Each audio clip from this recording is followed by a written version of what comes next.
There's a patch of ocean between Miami, Bermuda, and Puerto Rico where reason seems to drown.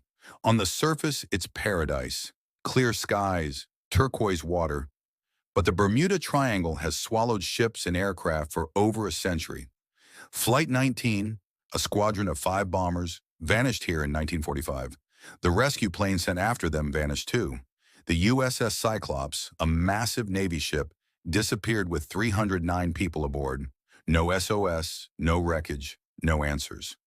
Scientists have offered theories. Violent weather fronts, rogue waves taller than buildings, or methane gas erupting from the ocean floor that could make vessels sink like stones. Magnetism could twist compasses, forcing pilots hopelessly off course. But none of that explains how entire crafts can vanish without a single trace of debris. Then there are the stories that don't fit science. Pilots who fly through sudden clouds of glowing mist, sailors who see lights beneath their ships, instruments that spin wildly before resetting as if nothing happened. Some call it a magnetic vortex, others whisper about wormholes or alien interference. Whatever it is, it keeps taking. Modern GPS and radar still falter in the triangle. Even satellites show electrical distortions hovering over specific coordinates. It's as if the sea itself rewrites the rules of physics in that zone.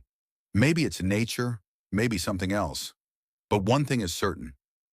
The Bermuda Triangle is not empty ocean. It's a mirror reflecting our deepest fear.